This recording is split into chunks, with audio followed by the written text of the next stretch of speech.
ഉസറും പൊടി എന്ന് പറഞ്ഞ സാധനം മാറ്റപ്പത് അതുണ്ടെങ്കിൽ ഇപ്പോൾ ഇവർ ഇതിന് നിൽക്കുമോ? അധപതനം അല്ല.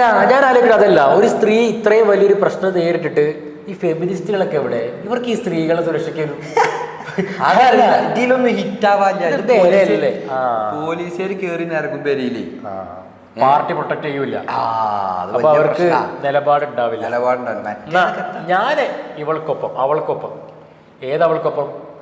ഈ പെണ്ണിനൊപ്പം, ഗർഭിണിയായ ഈ സ്ത്രീക്കൊപ്പം. ഭർത്താവിനെ സ്റ്റേഷനിൽ കൊണ്ടുപോയി മർദ്ദിക്കുന്നതിൻ്റെ പേരിൽ ചോദ്യം ചെയ്തതിന് കരണത്തടിച്ച, ഗർഭിണിയായ ഒരു സ്ത്രീയെ കരണത്തടിച്ച ആ ചെറ്റയ്ക്കെതിരെ ഈ പെണ്ണിനൊപ്പമാണ് ഞാൻ.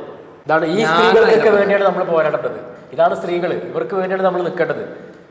അവരിനി എത്ര മോശമായിക്കോട്ടെ, അവരെ ചിത്രീകരിക്കുന്ന ഈ പോലീസുകാർ ഇപ്പോൾ ചിത്രീകരിക്കുന്നത് ഇവരെ മോശമായിട്ടും ക്രിമിനൽസായിട്ടുമാണ്, എന്തോ ആയിക്കോട്ടെ. ഞാൻ പറഞ്ഞല്ലോ, രാജ്യദ്രോഹ കുറ്റവാളികളാണെങ്കിലും ഒരു പെൺകുട്ടിയെ, ഒരു പെണ്ണിനെ, ഗർഭിണിയായ ഒരു പെണ്ണിനെ അതിന് കൊടുക്കേണ്ട റെസ്പെക്റ്റ് ഉണ്ട്.